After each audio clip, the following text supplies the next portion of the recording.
Hello students, welcome to IJS law classes. So आज हमारा adoption का लेक्चर 2 है। आज से हम बेयर एक्ट स्टार्ट करेंगे, right? So let us start. Okay, so मैंने आपको पहले ही बताया था in the last lecture, adoption हम करेंगे up to section number 17, right?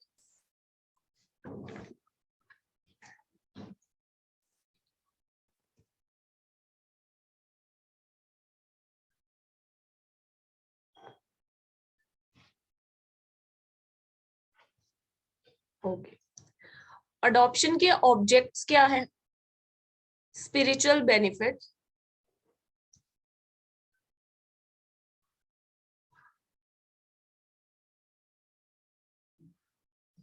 And क्योंकि हेयर्स चाहिए होते हैं, ठीक है। ये मैं आपको ऑलरेडी लास्ट क्लास में भी एक्सप्लेन कर चुकी थी।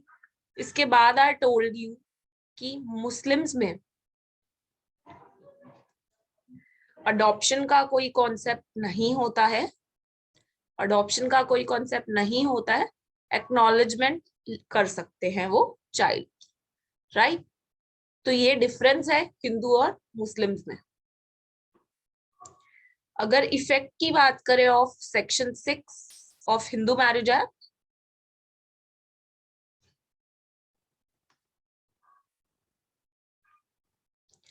इसके हिसाब से यू कैन राइट कि अगर इसके हिसाब से सेक्शन 6 ऑफ हिंदू मैरिज के हिसाब से आपका लेजिटिमेट सन है, then you can not adopt a son, right?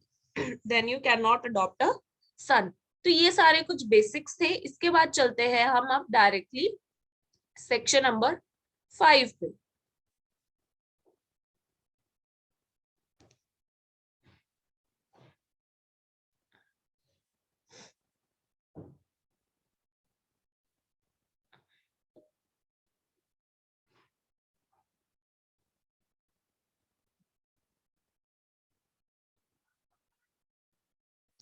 Section number 5 क्या कहता है? सेक्शन नंबर 5 बेसिकली यही बात कर रहा है, जब इतना बड़ा एक्ट बना दिया अडॉप्शन के अंदर, उसके लिए इतने सारे सेक्शंस बता दिए, हर सेक्शन के अंदर अलग अलग रूल्स बताया, लॉ बताया कि ये कैपेसिटी होनी चाहिए, अदरवाइज वॉइड होगी, राइट? इनवैलिड अडॉप्शन होगी। तो आपको इस चैप्टर के अंदर जितने भी सेक्शंस हैं, जितने भी रूल्स हैं, उनको फॉलो करते हुए अडॉप्शन करना है। अगर आपने उनको फॉलो करते हुए अडॉप्शन नहीं किया तो आपका अडॉप्शन वॉइड होगा, ठीक है? आपका अडॉप्शन वॉइड होगा। तो चैप्टर के अंदर जो भी लॉज है उसको फॉलो करना है, if not then adoption void होगा। क्या वॉइडेबल का कोई कॉन्सेप्ट है इसके अंदर? अडॉप्शन में वॉइडेबल का कोई कॉन्सेप्ट है स्टूडेंट्स?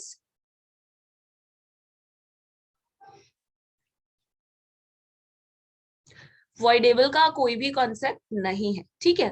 अब आगे फर्दर सेक्शन 5 में यही लिखा है, अगर अडॉप्शन ही वॉइड हो गई। क्यों वॉइड हुई? इस चैप्टर के अंदर, ये जो चैप्टर है जिसके अंदर 17 ये जो सेक्शंस है अडॉप्शन के, आपने इसको फॉलो नहीं किया, इसलिए वॉइड हुई। अब वॉइड हो गई यानी कि जीरो है उसकी value in the eyes of law. तो जब अडॉप्शन हुई ही नहीं तो राइट किसका रहेगा? राइट नेचुरल पेरेंट्स का ही रहेगा, ठीक है? नेचुरल पेरेंट्स का ही रहेगा, जहां वो चाइल्ड था वही उसका राइट रहेगा, उन्हीं पेरेंट्स के साथ, उन्हीं नेचुरल पेरेंट्स के साथ उसका राइट रहेगा। क्यों? क्योंकि वॉइड हो गया अडॉप्शन। तो अडॉप्शन हुआ ही नहीं जब न्यू राइट्स क्रिएट ही नहीं हुए। तो जब वॉइड होता है तो कोई new rights, new duties create ही नहीं हुई, तो जो उसके नेचुरल पेरेंट्स थे वही उसके पेरेंट्स रहेंगे, राइट? Any doubt?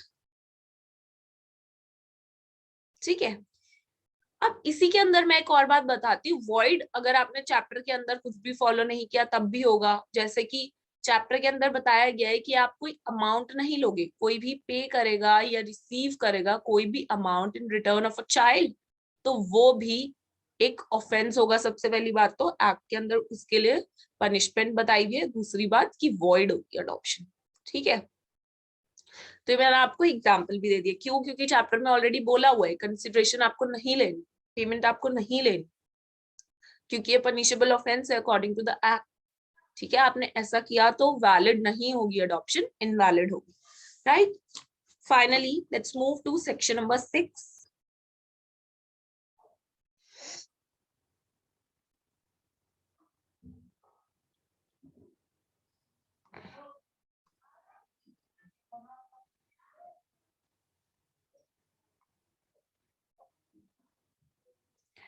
ना सेक्शन 6 क्या कह रहा है? ये कह रहा है कि वैलिड अडॉप्शन कब होगी। अब अभी तो आपने बता दिया कि वॉइड होगी, कब होगी वॉइड वो बता दिया, तो वैलिड कब होगी वो भी तो बताओ ना। तो उसी के नेक्स्ट सेक्शन में हमें ये बताया है कि अडॉप्शन वैलिड कब होगी, राइट। अडॉप्शन वैलिड कब होगी। ओके, तो क्या क्या बोला गया है बता सकते हैं?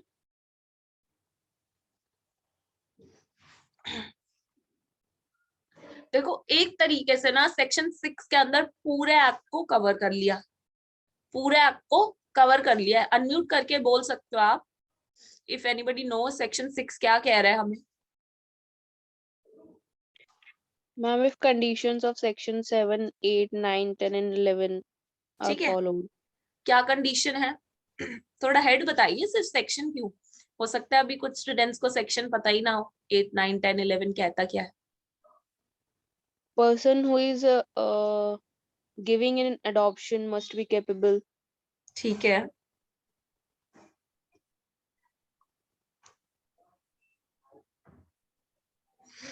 देखो 7, 8 से स्टार्ट करते हैं। Person adopting has the capacity. ठीक है, सबसे पहले तो जो पर्सन अडॉप्शन में बच्चे को ले रहे हैं उनकी कैपेसिटी होनी चाहिए। तो ये हमने कहाँ देखना है? ठीक है, यहाँ पे हम हिंदू मेल जो चाइल्ड को अडॉप्शन में ले रहा है उसकी कैपेसिटी देखेंगे, और यहाँ हिंदू फीमेल की कैपेसिटी के बारे में बात की गई है। ठीक है, सेकंड पॉइंट बताइए।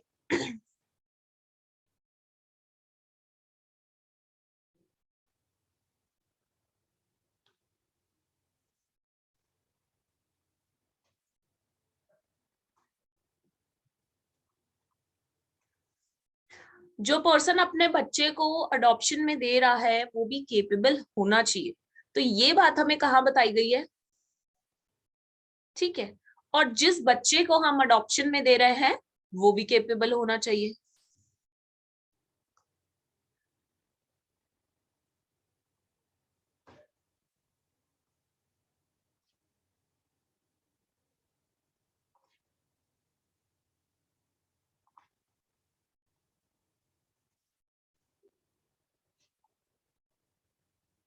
और कुछ अदर कंडीशंस भी दे रखी हैं जो फुलफिल करनी है, वो हमें अंडर सेक्शन 11 दे रखी है। ठीक है, तो बेसिकली सेक्शन नंबर 6 हमें कह रहा है कि भाई जो एक्ट के अंदर आपको सेक्शन 7, 8, 9, 10, 11 के अंदर जो बातें दे रखी है वो कंडीशंस रहेंगी वैलिड अडॉप्शन की, राइट। कितनी सी बात समझ आई कि भाई जो पर्सन अडॉप्ट कर रहा है, फॉर एग्जाम्पल ए और बी कपल 1 है, सी और डी कपल 2 है, और ये इनका चाइल्ड है सन 1। तो सबसे पहले कह रहे person adopting has the capacity, C और डी जो अडॉप्शन करना चाहते हैं चाइल्ड का, इनके पास कैपेसिटी होनी चाहिए। तो अगर मेल जो है वो करना चाहता है तो उसकी 7 में दे रखी है कैपेसिटी, अगर कोई फीमेल है वो अडॉप्शन करना चाहती है तो 8 में दे रखी है कैपेसिटी, राइट। उसके बाद person giving has the capacity, अब ए और बी है यही तो अपने चाइल्ड को दे रहे हैं ना, तो ये गिविंग हो गए। ठीक है, जो गिव कर रहा है उसकी भी कैपेसिटी होनी चाहिए, उनकी कैपेसिटी के बारे में बात की गई है अंडर सेक्शन 9। उसके बाद जो चाइल्ड को अडॉप्शन में दिया जा रहा है वो बच्चा खुद में भी केपेबल होना चाहिए, वो हमें बताया अंडर सेक्शन नंबर 10। और उसके बाद कुछ अदर कंडीशंस भी हैं जो कि हमें बताई गई हैं सेक्शन नंबर 11 के अंदर। तो ये सारी चीजें हमें बताई गई हैं इन सेक्शंस के अंदर जो कि हम आगे पढ़ेंगे। ठीक है, section 6 clear, any doubt? Students अगर आप ऐसे ही बुलेट्स लिख लेंगे अपनी नोटबुक में तो आपको ज्यादा भटकना नहीं पड़ेगा बेयर ऐप के अंदर, आपको देखते के साथ ही समझ आ जाएगा बेयर ऐप क्या कह रही है, ठीक है। क्योंकि ये जो बुलेट्स है टू द पॉइंट है, बिल्कुल आपको देखते के साथ ही समझ आ जाएंगे। अदर देन दैट क्योंकि बेयर ऐप कंफ्यूज करती है कई बार। ओके अब आगे चलते हैं।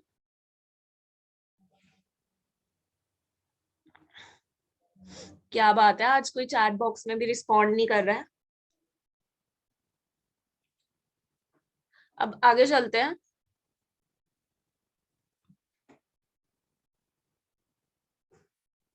Section number 7। अब सेक्शन नंबर 7 मैंने अभी अभी बताया था कि कैपेसिटी की बात करता है ना। कैपेसिटी की बात करता है, किसकी कैपेसिटी की बात करता है बताइए जल्दी।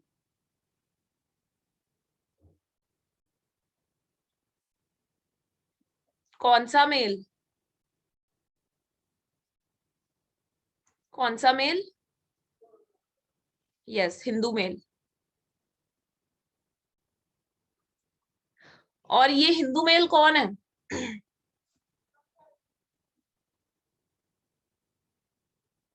जो टेकिंग कर रहा है चाइल्ड की, टेकिंग वाले हिंदू मेल की बात हो रही है बेसिकली, है ना।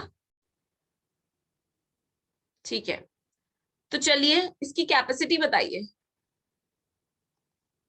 क्या कैपेसिटी की बात की गई है, क्या होना चाहिए, क्या कंडीशंस है इसकी कैपेसिटी, हमें कैसे पता चलेगी कि ये केपेबल है या नहीं है।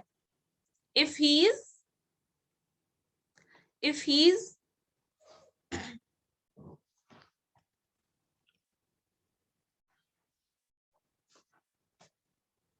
If he is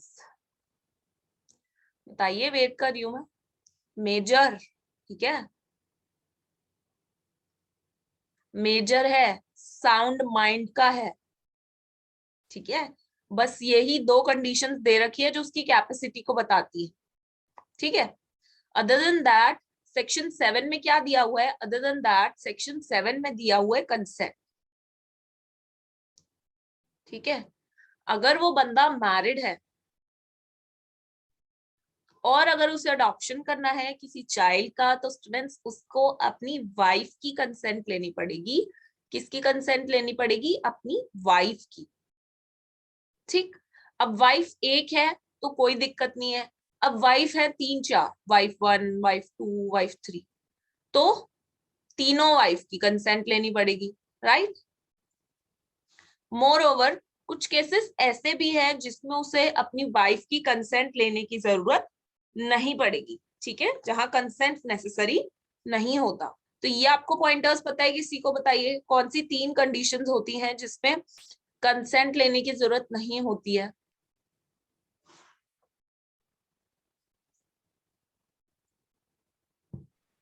Ma'am, unsound mind ceases to be Hindu and renounce the world completely and finally. ठीक है, unsound mind ceases to be Hindu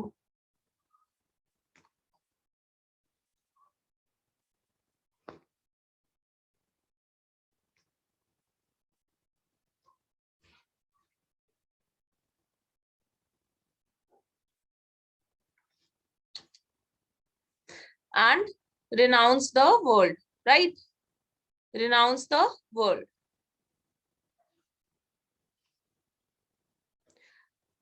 वाइसा versa होता है क्या? फीमेल के केस में भी ऐसा ही होता है? Yes, ma'am. वाइस क्या होता है?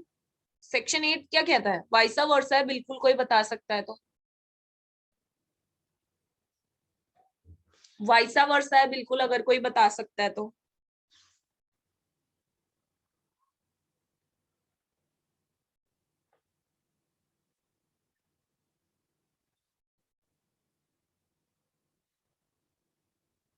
बताइए।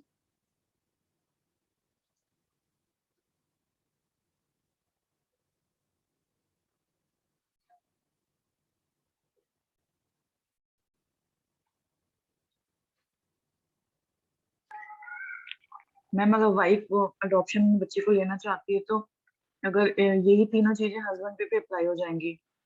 तो वो ले सकती है without the consent of husband. पहले दो पॉइंट्स में क्या बता रखा है, सेम हिंदू फीमेल की कैपेसिटी की बात बता रखी है, right, major and sound mind. And then क्या बोला हुआ है कि भाई वो मैरिड है तो उसे अपने हस्बैंड की कंसेंट लेनी पड़ेगी, ठीक है, हस्बैंड की कंसेंट लेनी पड़ेगी। लेकिन इन 3 कंडीशंस में अगर वो कंसेंट नहीं भी लेती तो वो वैलिड अडॉप्शन ही होगी। कब? अगर husband ceases to be Hindu, renounce कर देते हैं वर्ड को, और साउंड माइंड और अनसाउंड माइंड के नहीं है, अनसाउंड माइंड के है, which is declared by the court.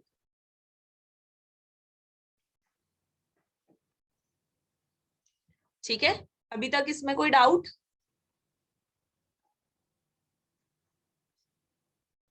अभी तक इसमें कोई डाउट?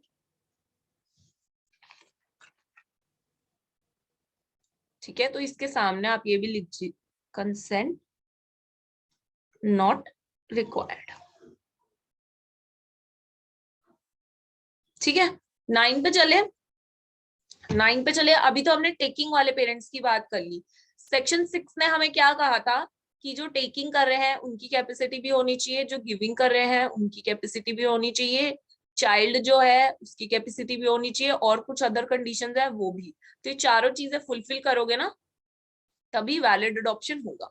तो हमने पहली चीज तो देख ली, टेकिंग वाले जो हिंदू मेल है या हिंदू फीमेल है उनकी कैपेसिटी तो हमने देख ली कि मेजर होना चाहिए, अनसाउंड माइंड के नहीं होने चाहिए, राइट, साउंड माइंड के होने चाहिए। अगर मैरिड है तो हस्बैंड वाइफ की कंसेंट लेंगे, लेकिन कुछ केसेस ऐसे भी हैं जिसमें कंसेंट इज नॉट रिक्वायर्ड, तो वो भी हमने डिस्कस कर लिया। अब फाइनली आते हैं गिविंग वाले पेरेंट्स की कैपेसिटी की बात करते हैं। तो वो कौन से सेक्शन में बात की गई है बताइए?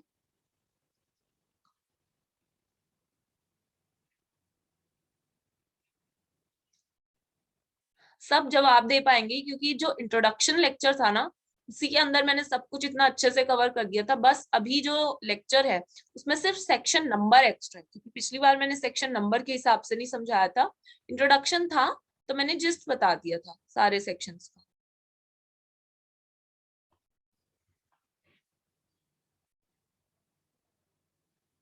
बताइए सेक्शन 9 क्या कहता है, हमने कल भी डिस्कस किया था।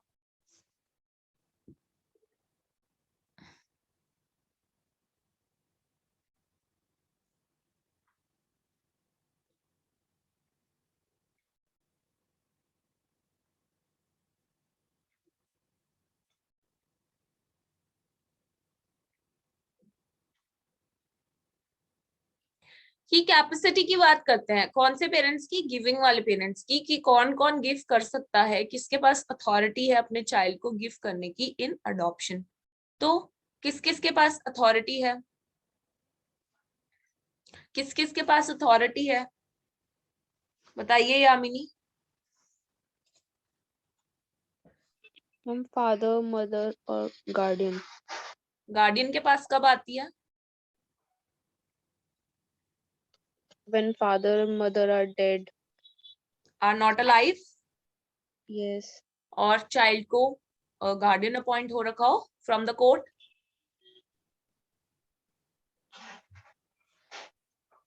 चलिए, Certain circumstances are given. For example, when father and mother are dead, or they have renounced the world, or parent of child is unknown. या फिर unsound mind, Yes. Then guardian दे सकता है। और गार्डियन खुद से दे सकते हैं क्या? No, with the permission of court only. Okay, ठीक। सब first point is this only of section number 9 जो कहता है कि गिविंग के लिए कौन केपेबल है।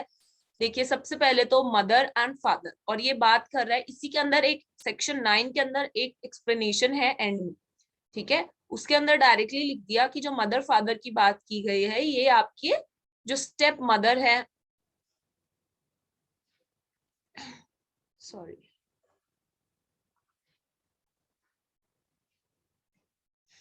इसके अंदर एक एक्सप्लेनेशन दी हुई है एट द एंड। कोई बता सकता है वो क्या कहता है?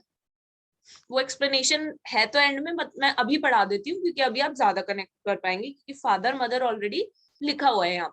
फर्स्ट पॉइंट की अगर हम बात करें तो एक्सप्लेनेशन क्या कह रहे हैं कि ये कौन से फादर मदर है? Natural, biological parents.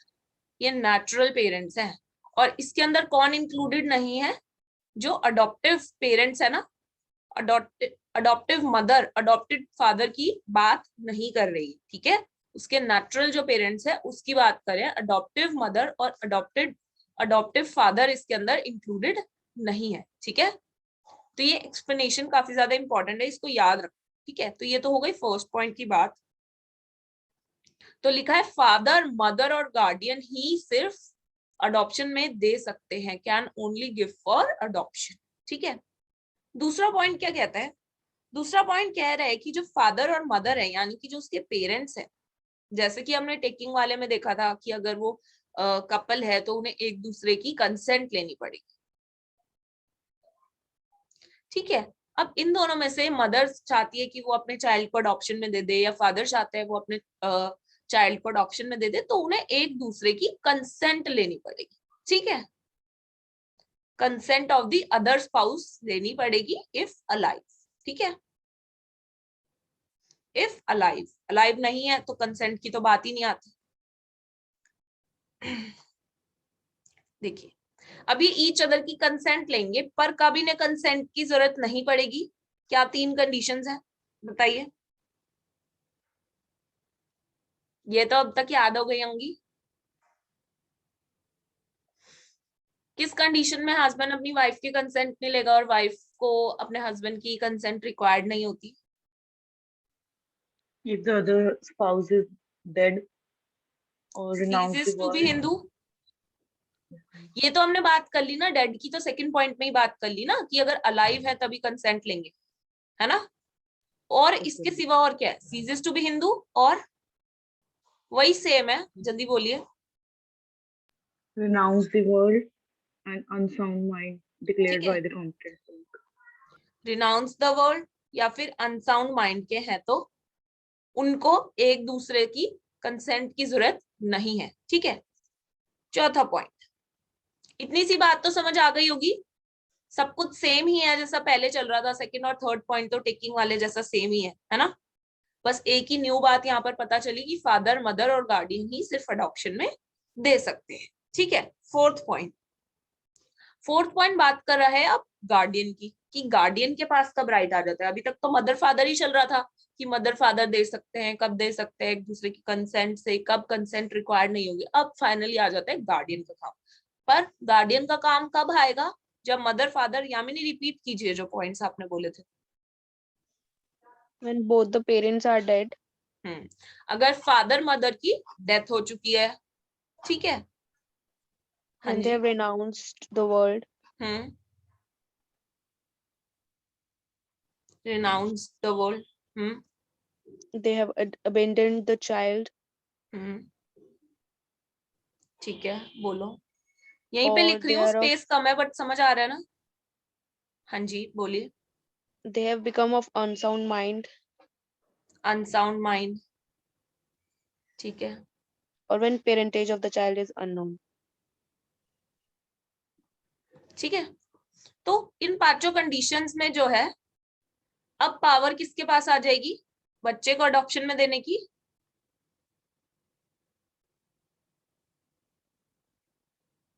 गार्डियन के पास। पर ये गार्डियन खुद से कर सकता है क्या Yamini? No, with the permission of court. अच्छा, और परमिशन कब देगी कोर्ट? Previous. हाँ जी, प्रायर परमिशन तो ठीक है, लेनी पड़ेगी कोर्ट की, प्रायर परमिशन लेनी पड़ेगी। पर कोर्ट परमिशन देते हुए क्या क्या चीजें, पॉइंट्स कंसीडर करेगी? Okay, welfare of the child, his age and understanding of the child. ठीक है, सबसे पहली बात तो कोर्ट परमिट देने से पहले वेलफेयर ऑफ द चाइल्ड देखेगी और एज देखेगी चाइल्ड की, कितना समझदार है वो। कई केसेस में विश भी पूछ ली जाती है चाइल्ड की, कि भाई तुम जाना चाहते हो अपने न्यू पेरेंट्स के साथ, ठीक है। चाइल्ड अपनी विश बताता है, ठीक है। And the last and the very important point is, जो आपने मिस किया, बताइए। There should be no consideration. ठीक है, तो इन सारे पॉइंट्स को देखते हुए कोर्ट जो है परमिशन अपनी देगी, राइट। एक्सप्लेनेशन में आपको ऑलरेडी बता चुकी हूं कि यहाँ पे फादर मदर का मतलब है natural father mother, adoptive mother and adoptive father यहाँ पर नहीं है। और दूसरी बात कि यहाँ पर जो गार्डियन की बात की गई है वो उस गार्डियन की बात की गई है who is appointed by the will, और who is who is a de jure guardian, ठीक है, who is appointed by the court itself, right. ठीक है, इतनी सी बात क्लियर है। 9 में कोई भी डाउट?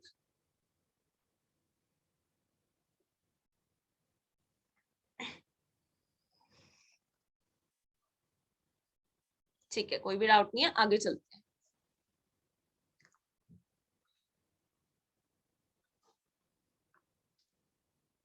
देखिए अब सेक्शन 6 के हिसाब से हमने देख लिया, टेकिंग वाले पेरेंट्स भी हमने चेक कर लिया कि केपेबल हैं, गिविंग वाले पेरेंट्स भी हमने चेक कर लिया केपेबल हैं।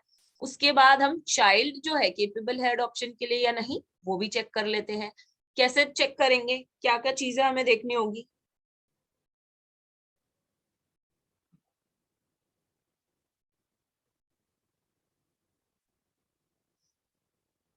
क्या क्या चीजें हमें देखनी होगी बताइए।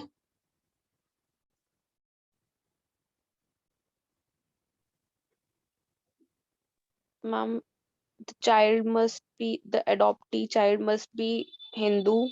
हम्म He has not been adopted already. Hmm He has not been married, and he has not completed the age of 15 years. Must be below 15 years. ठीक है, और कुछ एक्सप्लेन करना चाहोगे किसी पॉइंट्स को? And first two conditions are mandatory, but third and fourth conditions, if customs allow, then the contrary can be done.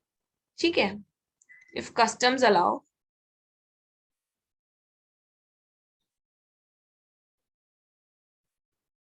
If customs allow का मतलब ये है स्टूडेंट्स कि भाई अगर वैसे तो अनमैरिड जो चाइल्ड है उसे ही अडॉप्ट किया जा सकता है, लेकिन अगर आप कोर्ट में प्रूव कर दो कि आपकी कम्युनिटी में ये कस्टम है कि आप मैरिड को भी अडॉप्ट करते हैं, then you can adopt a married child also.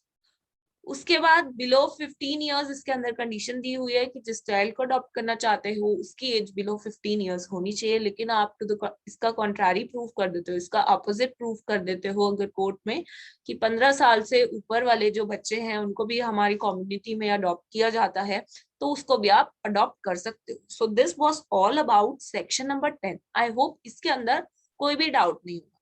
तो सेक्शन 6 ने हमें कहा था कि वैलिड अडॉप्शन तब होगी जब आप टेकिंग वाले पेरेंट्स केपेबल होंगे, तो वो तो हमने चेक कर लिया कि केपेबल है, मेल या फीमेल, मेजर हैं, साउंड माइंड के हैं, कंसेंट ले ली है उन्होंने अपने स्पाउस की। जो गिविंग वाले हैं वो भी केपेबल हैं कि हमने मदर फादर से कंसेंट ली है और उन्होंने आपस में कंसेंट ली है। तीसरी बात जो चाइल्ड है वो भी हमने चेक कर लिया केपेबल है कि वो हिंदू है, ऑलरेडी अडॉप्शन उसका नहीं हो रखा, वो अनमैरिड है और बिलो 15 इयर्स है। लेकिन इसके सिवा कुछ अदर कंडीशंस भी हैं जो हमें चेक करनी है, ठीक है, फॉर अ वैलिड अडॉप्शन। वो अदर कंडीशंस क्या हैं? सेक्शन 11 वाली, सेक्शन 7, 8, 9 और 10 तो हमने चेक कर लिया, अब सिर्फ 11 रह गया, वो भी हमें चेक करना है, राइट। तो सेक्शन 11 क्या कहता है? सेक्शन 11 क्या कहता है? सेक्शन 11 इन्हीं अदर कंडीशंस की बात करता है।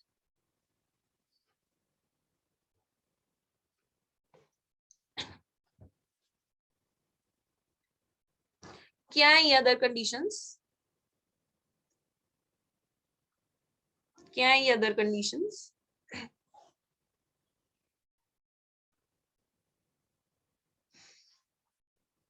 बता Ma'am, सकता है कोई? uh, if the adoptive parent is already having a son's son or son's son, but ठीक that है, must be legitimate, then they can't adopt another son. देखिए, मैंने आपको स्टार्टिंग में ही बताई थी ये बात कि under section 16 of Hindu marriage act अगर वो सन आपका लेजिटिमेट है, ऑलरेडी आपके पास है चाइल्ड। अब देखिए, सन की बात कर रहे हैं, उधर सन की बात कर रहे हैं, यानी कि चाइल्ड, उस सन में दोनों आ जाते हैं, डॉटर भी और सन भी। ठीक है।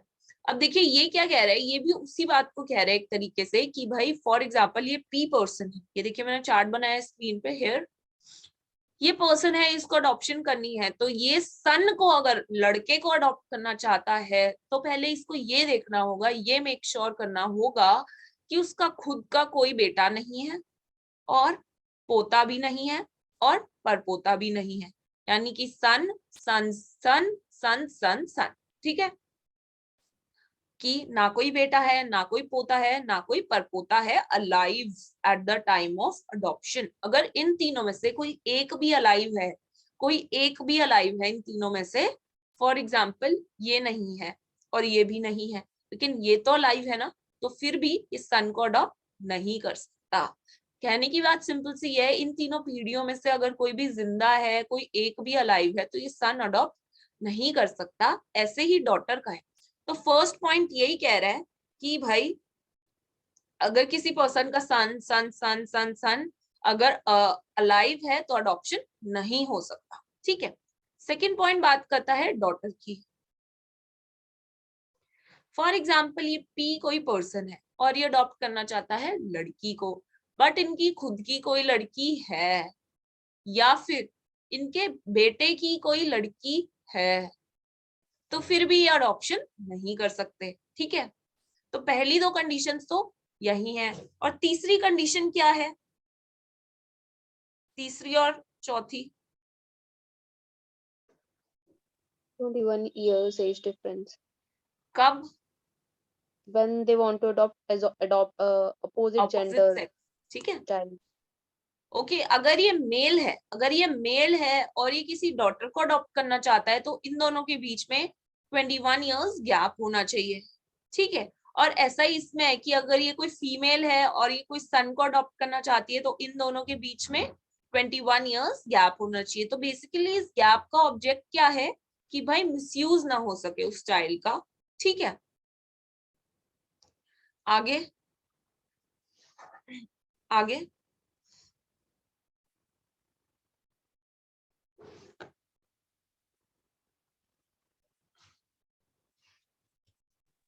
One child can be adopted only once. Yeah, by one person. ठीक है, दो या तीन लोग मिलके एक ही बच्चे को अडॉप्ट नहीं कर सकते। ठीक है।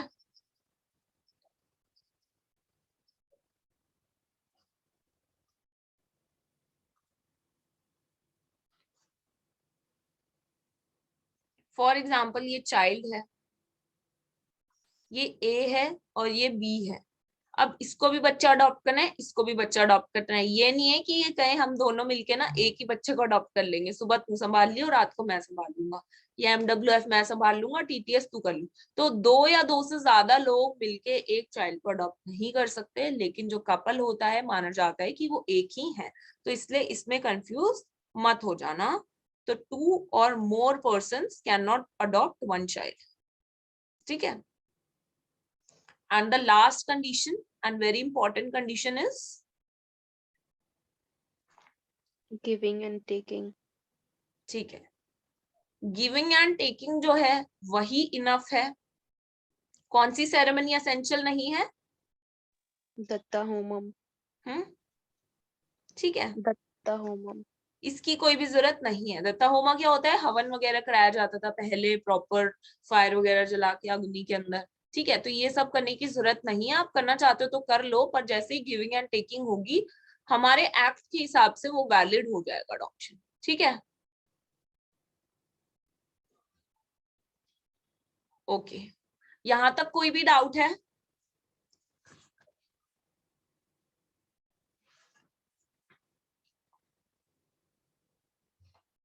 ओके, अब सेक्शन 6 पे हम वापस चलते हैं। उसके हिसाब से हमने सब कुछ चेक कर लिया, टेकिंग वाले पेरेंट्स भी केपेबल हैं, गिविंग वाले पेरेंट्स भी केपेबल है, चाइल्ड भी केपेबल है, अदर कंडीशंस भी हमने फुलफिल कर ली। अब क्या होगा? हमारा अडॉप्शन वैलिड हो गया। अब जब अडॉप्शन वैलिड हो गया तो फिर क्या होगा, उसका इफेक्ट क्या होगा, वही बता रखा है सेक्शन नंबर 12 में। देखिए अगर आप सेक्शन नंबर 6 याद कर लेंगे ना तो आपको एक्ट के सेक्शन नंबर्स में कभी भी प्रॉब्लम नहीं होगी। एज अ स्टोरी ये चल रहा है सब कुछ हमने चेक किया। अब वैलिड हो गया अडॉप्शन, तो हम देखेंगे कि भाई अब वैलिड अडॉप्शन के क्या इफेक्ट्स होते हैं, क्या इफेक्ट होगा।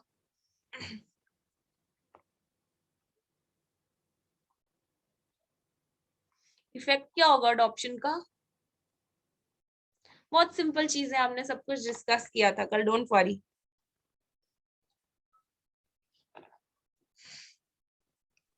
The child will become the child of the adoptive parents from the date of adoption. ठीक है, अडॉप्टिव पेरेंट्स का चाइल्ड हो जाएगा कब से, from the date of adoption से। आगे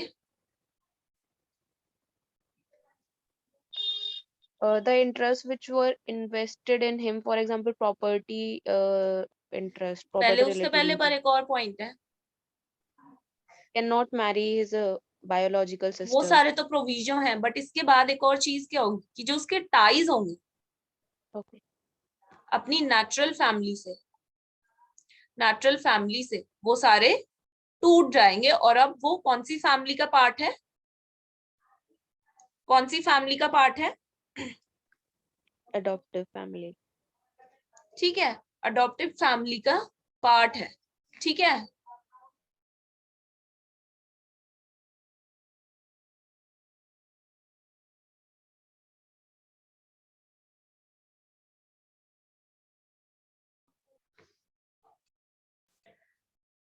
प्रोविजंस की हम बात करें तो प्रोवाइजियो, अब बताइए, अब वो वाले पॉइंट्स आएंगे जो हम आप अभी बता रहे थे, प्रोवाइजियो में डाले गए क्या है और क्या कहता है। देखिए अभी हमने बोला कि भाई उसके टाइज जो है पूरे पुराने वाली जो फैमिली है उसकी नेचुरल फैमिली से टूट जाएंगे, अडॉप्टिव फैमिली का पार्ट है, ठीक है।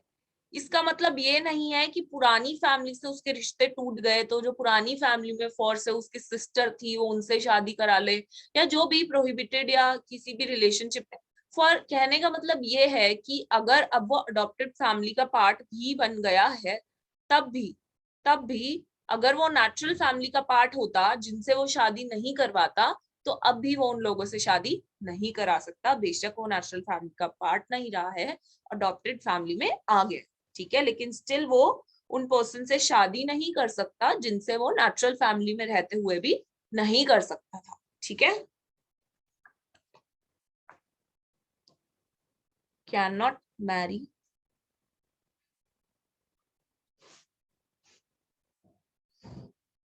whom he have not married before adoption, ठीक है। आगे अब आएगा प्रॉपर्टी वाला पार्ट, कौन बता रहा था प्रॉपर्टी वाला part, The interest which was vested in the adoptee will remain as it is. ठीक है। फॉर एग्जाम्पल ये कोई चाइल्ड है, इसकी कोई प्रॉपर्टी थी, प्रॉपर्टी में इसका कोई इंटरेस्ट था बिफोर अडॉप्शन, तो आफ्टर अडॉप्शन भी वो इसका इंटरेस्ट, वो राइट्स और वो लाइबिलिटीज रहेंगे। And the third point is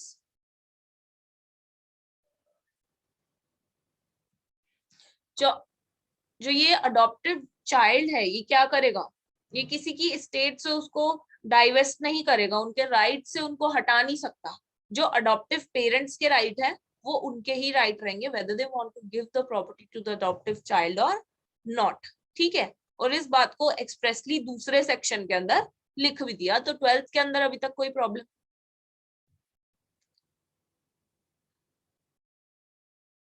12th के अंदर अभी तक कोई प्रॉब्लम, कोई डाउट है तो चैट बॉक्स में लिखिए, है ना। तो इस बात को अब एक्सप्रेसली और कहा दिया गया, सेक्शन नंबर 13 में। क्या कहा गया 13 में,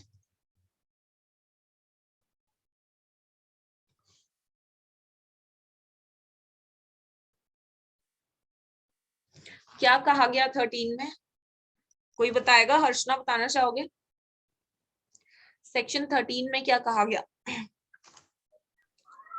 मैम अगर अडॉप्शन के टाइम पे कोई ऐसा एग्रीमेंट किया गया है जिसमें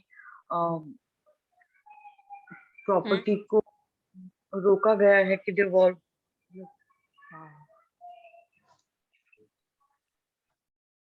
बोलिए। मतलब जो अडॉप्टिव पेरेंट्स हैं they can dispose of their family property as per their. ठीक है, लेकिन इसका एक्सेप्शन क्या है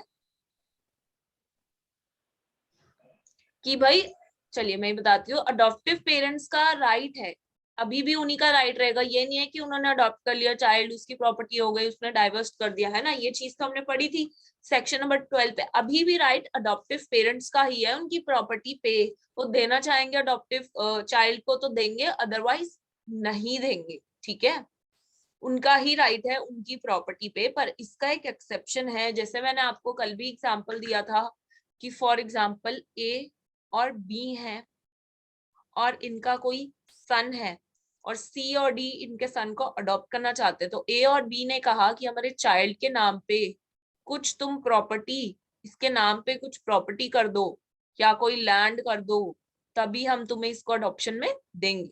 तो इसके कॉन्ट्रैरी में अगर कोई एग्रीमेंट हो रखा है, ये एग्रीमेंट ही तो हुआ ना कि हाँ हम तुम्हें हिस्सेदार बनाएंगे अपनी प्रॉपर्टी का, तो वैसे तो जनरल रूल यही है कि राइट जो है अडॉप्टिव पेरेंट्स का उनका ही रहेगा उनकी प्रॉपर्टी को डिस्पोज ऑफ करने का। लेकिन एक्सेप्शन है ये वाली कंडीशन, अगर इसके कॉन्ट्रैरी में, इसके अपोजिशन में कोई भी ऐसा एग्रीमेंट हुआ है तो एग्रीमेंट भी वैलिड होगा। ठीक है, ये नहीं कह दोगे आप कि सेक्शन 13 में तो लिखा है कि अडॉप्टिव पेरेंट्स अपनी प्रॉपर्टी को अपनी मर्जी से डिस्पोज करेंगे। तो एक्सेप्शन ऑलरेडी एक्सप्रेसली उसके अंदर दिया गया है। राइट, आगे चलते हैं। सेक्शन 13 में कोई भी प्रॉब्लम? ठीक है, सेक्शन 14 पे चलते हैं। सेक्शन 14 भी हमने कल डिस्कस किया था जनरली। ठीक है, बस ये नंबर नहीं बताया था मैंने आपको, है ना।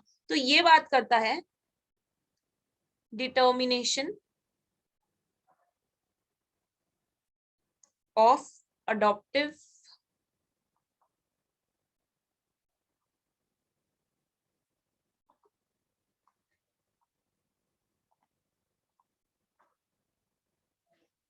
देखिए, अगर कोई हिंदू मेल किसी चाइल्ड को अडॉप्ट कर रहा है तो इस हिंदू मेल की जो वाइफ होगी वो क्या होगी चाइल्ड की? वो क्या होगी चाइल्ड की? क्या होगी वो चाइल्ड की? Adoptive mother.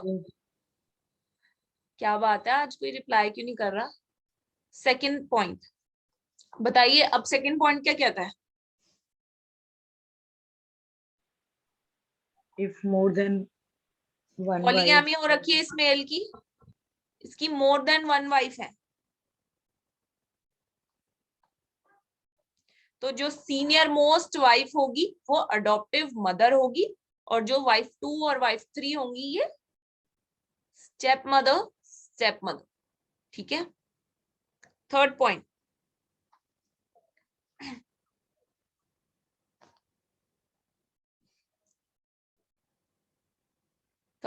अगर कोई विडोअर या बैचलर, यानी कि मेल की बात कर रहे हैं, विडोअर और बैचलर जो है ये अगर अडॉप्ट कर रहे हैं चाइल्ड को, और अगर इन्होंने फ्यूचर में शादी कर ली, क्योंकि ये विडोअर है ना, इसकी वाइफ की डेथ हो चुकी है और ये फ्यूचर में अगर शादी कर लेता है आफ्टर द अडॉप्शन, और ये तो बैचलर है ही, ये आफ्टर द अडॉप्शन शादी कर लेते हैं, तो इनकी वाइफ जो होगी, जो इनकी वाइफ होगी, ऑल्दो इसके अंदर हमने कहा था हिंदू मेल चाइल्ड, अगर उनकी वाइफ होगी तो अडॉप्टिव मदर होगी।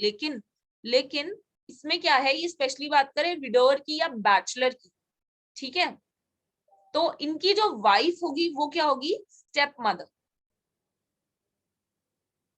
क्योंकि अडॉप्शन के बाद इन्होंने शादी की है। ऐसा ही फीमेल के केस में होगा, अगर वो फीमेल विडो है या अनमैरिड है, उसने चाइल्ड को अडॉप्ट किया, उसके बाद उसने शादी करी, तो उसका जो हस्बैंड होगा वो उस चाइल्ड का क्या होगा? Step father. ठीक है, स्टेप फादर। ये तो सिंपल सी चीज है, इसमें कोई डाउट? इसमें कोई डाउट? ठीक है, आगे चलते हैं। अब देखिए सेक्शन 6 की स्टोरी पर ही चलते हैं हम वापस। देखिए टेकिंग वाले पेरेंट्स हमने चेक कर लिए थे, गिविंग वाले पेरेंट्स हमने चेक कर लिए थे, चाइल्ड को भी हमने चेक कर लिया था, अदर कंडीशन को भी हमने फुलफिल कर लिया था। ये सब करने के बाद हमारा वैलिड अडॉप्शन हो गया था, है ना। इसके बाद वैलिड अडॉप्शन हो गया तो क्या हुआ? वैलिड अडॉप्शन हुआ तो क्या हुआ? वो बच्चा अब अडॉप्टिव पेरेंट्स का बच्चा हो गया, नेचुरल पेरेंट्स के साथ सारे के सारे टाइज टूट गए और वो अब अडॉप्टिव फैमिली का पार्ट बन गया। ठीक है, ये इसका इफेक्ट हो गया। और क्या हुआ? और क्या हुआ? अंडर सेक्शन 13 अगर उस बच्चे के नाम पे कोई कॉन्ट्रैक्ट हो रखा था प्रॉपर्टी से रिलेटेड तो वो भी बच्चे का हो गया। ठीक है, उसके बाद अडॉप्ट तो कर लिया उसको, अडॉप्ट के बाद कौन मदर होगा उसका, कौन फादर होगा उसका, उसके बारे में बात की अंडर सेक्शन 14। ठीक है, अब सब कुछ हो गया, अडॉप्शन हो गई। अब ये कह रहे हैं भाई साहब एक बार अडॉप्शन हो गई, एक बार अडॉप्शन हो गई तो उसे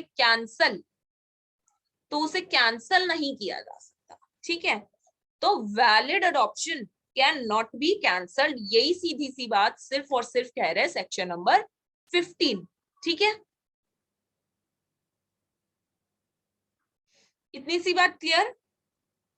अब देखो सब कुछ हो गया, सब कुछ हो गया।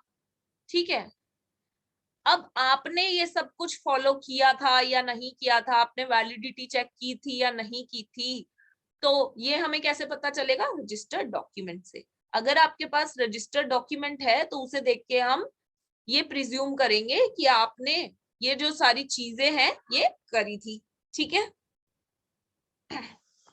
अगर आपके पास रजिस्टर्ड डॉक्यूमेंट है तो हम प्रिज्यूम कर लेंगे हाँ भाई ये चीजें वैलिड होंगी, वैलिड होंगी तभी तो आपको रजिस्ट्रेशन करा पाया। ये सारी चीजें ही वैलिड नहीं होती तो आप रजिस्ट्रेशन कैसे करा पाते? तो रजिस्ट्रेशन ऑफ द डॉक्यूमेंट जो है वो प्रिज्यूम किया जाएगा उस डॉक्यूमेंट को देखते ही कि आपने ये सारी कंडीशंस फुलफिल करी थी। तो ये सीधी सी बात कह रहे हैं अंडर सेक्शन 16। ठीक है, अब ये सारी कहानी बताने के बाद अगर इसमें आपने पूरी कहानी में कोई भी झोल वोल किया तो आपको पनिशमेंट भी दी जाएगी। कैसा झोल किया, किस चीज की पनिशमेंट की बात कर रही है, कोई बता सकता है? In consideration. हाँ, अब देखिए इसमें आपको कहा गया था आपको कोई भी कंसिडरेशन नहीं लेना है। मैंने आपको जब सेक्शन नंबर ये गिविंग वाले पेरेंट्स का बताया था, 9th पढ़ाया था जब, उसके अंदर मैंने आपको बताया था कि गार्डियन ने अपॉइंट करना है और अगर किसी ने भी कंसिडरेशन लिया तो उसको भी देखेगी चाइल्ड। और मैंने आपको बताया था कंसिडरेशन नहीं लिया जा सकता, वो पनिशेबल ऑफेंस है, उसकी पनिशमेंट दी जाएगी। तो कहाँ पनिशमेंट दी जाएगी? Under section 17। तो इसमें कहा गया है कि कोई भी पर्सन अगर रिसीव करता है, जो लेता है कंसिडरेशन या जो पे भी कर रहा है, दोनों ही पनिशेबल होंगे। तो ना आप रिसीव कर सकते कंसिडरेशन, ना आप पे कर सकते। अगर आप रिसीव कर रहे हो या पे कर रहे हो तो ऑफेंस है, आपको सजा दी जाएगी। आपको इम्प्रिजनमेंट हो सकती है 6 महीने की, या फाइन हो सकता है, या बोथ भी हो सकता है। लेकिन अगर इस मामले के लिए आपके ऊपर जो है मुकदमा चलाना है तो फिर प्रीवियस सैंक्शन की जरूरत पड़ेगी, प्रीवियस कंसेंट हमें लेनी पड़ेगी किसी की। किसकी प्रीवियस सैंक्शन लेनी पड़ेगी बताइए? State government. ठीक है, स्टेट गवर्नमेंट की प्रीवियस सैंक्शन लेनी पड़ेगी। आई होप यहां तक सब कुछ क्लियर होगा, राइट? देखिए अब आपको सेक्शंस याद करने की कोई भी जरूरत नहीं पड़ेगी, सेक्शंस आपको खुद ब खुद ही याद हो जाएंगे जो हमने पढ़ने हैं, जहां से क्वेश्चंस आते हैं 6 से 17। ठीक है, और 17 जो एंड के जो सेक्शंस है 17, 16, 15, ठीक है, ये भी कोई इतने इंपॉर्टेंट नहीं है। ठीक है, जो आपके मेन और जो आपके इंपॉर्टेंट है वो यही है। ये आपके 14 तक, ठीक है। और ये आपने याद कैसे रखने हैं? सबसे पहली बात तो आप सेक्शन 6 को देख लो, 3 ही तो लोग हैं ना जिसकी बार बार बात कर रहे हैं घुमा फिरा के। अब मैं पहले इसको इरेज कर देती हूँ और फिर से हम इसको लर्न करते हैं एक बार, किन किन लोगों की बात की थी हमने।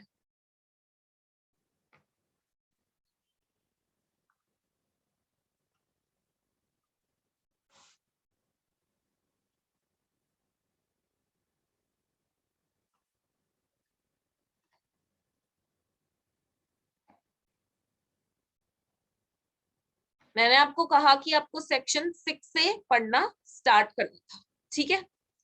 अब आपको याद करने की जरूरत पड़ेगी क्या? देखो 3 ही लोग हैं इसके अंदर, एक वो पेरेंट्स जो अपने बच्चे को अडॉप्शन में दे रहे हैं, एक वो पेरेंट्स जो आप बच्चे को अडॉप्शन में ले रहे हैं, और तीसरा ये बच्चा जो अडॉप्ट हो रहा है। इनके सिवा कोई है ही नहीं चौथा बंदा।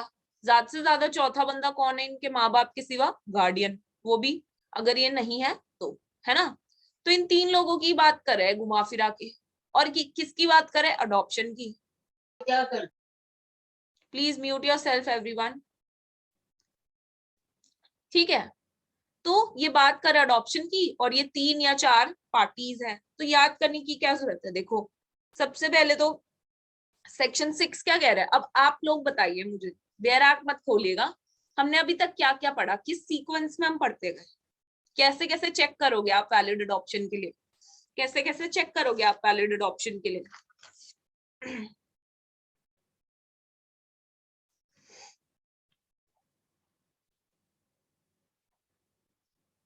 कौन बताएगा? हम capacity of persons who take in ठीक है, अडॉप्शन। सबसे पहले तो हम कैपेसिटी चेक करेंगे क्या, कि जो टेकिंग में कर रहे हैं या जो गिविंग कर रहे हैं अपने चाइल्ड की, या फिर वो चाइल्ड ही केपेबल होना चाहिए, और कुछ अदर कंडीशंस भी हैं। और कहा था ये चारों चीजें देख लोगे तो क्या हो जाएगी? वैलिड हो जाएगी अडॉप्शन, है ना। तो यहाँ पे 7-8 कवर हो गए, यहाँ पे हमारा 9 कवर हो गया, यहाँ पे 10 कवर हो गया, और यहाँ पे सेक्शन 11 कवर हो गया। अब जब वैलिड हो गई तो वैलिड अडॉप्शन के क्या इफेक्ट्स होंगे? अंडर सेक्शन 12 हमने देखा, और अंडर सेक्शन 13 देखा कि वैलिड हो गई, वो अडॉप्टिव पेरेंट्स का पार्ट बन गया, फैमिली का पुराने टाइज जो हैं टूट गए। तो लेकिन जो प्रॉपर्टी है उसके अडॉप्टिव पेरेंट्स की, वो खुद ही डिस्पोज ऑफ करेंगे। अडॉप्टिव चाइल्ड का राइट नहीं आ जाता, राइट तभी आएगा अगर इसके कॉन्ट्रारी में कोई ऑलरेडी कोई एग्जिस्टिंग एग्रीमेंट हो रखा हो। उसके बाद हमने क्या पढ़ा? Section number 14। सेक्शन नंबर 14 क्या कहता है? भाई पूरा वैलिड अडॉप्शन हो गया, नए परिवार में आ गया, प्रॉपर्टी से भी हमें कोई दिक्कत नहीं है।